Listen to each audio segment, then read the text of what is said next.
గతంలో 2 సార్లు విశాఖ కేంద్రంగా ఈ కార్యక్రమాన్ని నిర్వహించారు.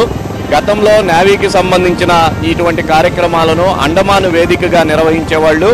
అయితే అవి అందరికీ తెలిసేవి కావు. ఈ నేపథ్యంలోనే విశాఖ నగరం అయితే బాగుంటుంది అని నేవీ అధికారులు భావించి ఈ కార్యక్రమాన్ని 2015లో ఇక్కడ నిర్వహించేందుకు ఏర్పాట్లు చేశారు.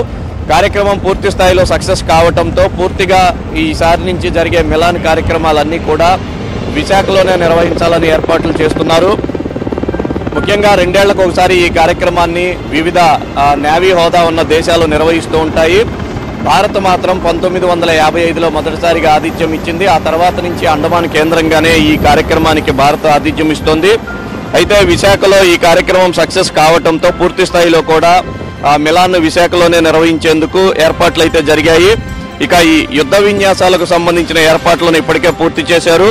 రెండోసారి తూర్పు నావికాదళం ఆతిథ్యం ఇస్తుంది. ఈసారి 50కి పైగా దేశాలు పాల్గొనున్నాయి.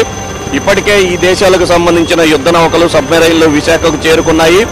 ఈ మొత్తం కార్యక్రమంలో ఈ నెల 22వ తేదీన జరిగే సిటీ పెరేడ్ ముఖ్యమైన కార్యక్రమంగా నిలుస్తుంది. గతంలో అంటే 2022లో ప్రెసిడెంట్ ఫ్లీట్ రివ్యూ అలాగే మిలాన్ 2022ను వరుసగా నిర్వహించి విశాఖ తన సత్తానైతే చాటింది. తాజాగా నిర్వహించిన ఈ మిలాన్తో 3వసారి వరుసగా నిర్వహిస్తున్న దేశంగా కూడా విశాఖ ఖ్యాతిని పొందింది. ఇప్పటి వరకు కూడా 11 సార్లు టోటల్గా ప్రపంచ దేశాలు మిలాన్ కార్యక్రమాన్ని నిర్వహించాయి. ముఖ్యంగా వివిధ దేశాలకు సంబంధించి సహృద్భావ వాతావరణం, స్నేహపూర్వక సత్సంబంధాలను మెరుగుపరుచుకోవడంతో పాటుగా శత్రు సైన్యాలకు తమ బలం గురించి తెలియజేసేందుకే ఈ మిలాన్ కార్యక్రమాన్ని 1955లో రూపొందించారు. మొదట్లో కేవలం 6 దేశాలు మాత్రమే ఈ మిలాన్ కార్యక్రమంలో పాల్గొన్నాయి. అయితే 2010 వరకు కూడా కేవలం 8 దేశాలు మాత్రమే పాల్గొన్నాయి. 2012లో అనూహ్యంగా ఈ సంఖ్య 16కి అయితే పెరిగిందని అధికారులు వెల్లడిస్తున్నారు.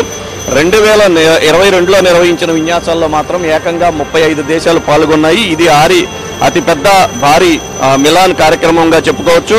ఇక 2023లో అండమాన్ జరిగిన విన్యాసాల్లో 30 దేశాలు పాల్గొన్నాయి. ఈసారి 50కి పైగా దేశాలు పాల్గొంటున్నాయి. ఈ మిలాన్లో గతంలో మాదిరిగానే చైనాకు మాత్రం ఆహ్వానం అందలేదు. ఇక భారత ఆహ్వానం మేరకు మిలాన్ 2024 మేరకు వచ్చిన ఆహ్వాన దేశాలతో అయితే విశాఖ సాగర్ తీరం అయితే కలకలలాడుతుందని చెప్పుకోవచ్చు. పూర్తి స్థాయిలో కూడా ఈరోజు లాంఛనంగా ఈ కార్యక్రమం ప్రారంభమైంది. 10 రోజుల పాటు ఈ కార్యక్రమం జరగనుంది. మొదటి ఫేజ్లో అంటే ఈ రోజు నుంచి 19వ తేదీ నుంచి 23 వరకు హార్బర్ ఫేజు విన్యాసాలు నిర్వహిస్తారు. ఇందులో ప్రజల భాగస్వామ్యం కూడా ఉంటుంది. ముఖ్యంగా ఈరోజు ప్రీ సెయిల్ డిస్కషన్స్తో పాటుగా టేబుల్ టాప్ ఎక్సర్సైజు, బ్రీఫింగ్స్, అతిథులకు ఐస్ బ్రేకర్స్, డిన్నర్స్ వంటి కార్యక్రమాలు ఉంటాయి.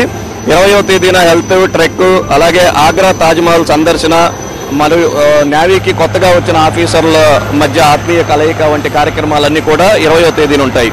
ఇక 21వ తేదీన క్రీడా పోటీలతో పాటుగా మ్యారిటైమ్ టెక్నికల్ ఎక్స్పో ప్రారంభోత్సవం చేస్తారు.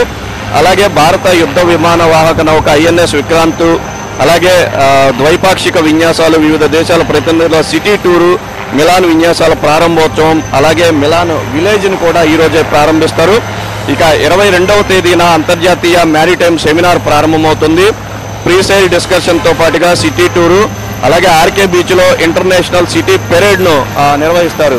ఈ ఇంటర్నేషనల్ సిటీ పెరేడ్లో 50 దేశాల నుంచి వచ్చిన నౌకాదళ సిబ్బంది పూర్తి స్థాయిలో కూడా ప్రస్తుతం మనం చూస్తున్నాం బీచ్ రోడ్లో అయితే కవాతు చేస్తారు. ఈ 50 దేశాలకు చెందిన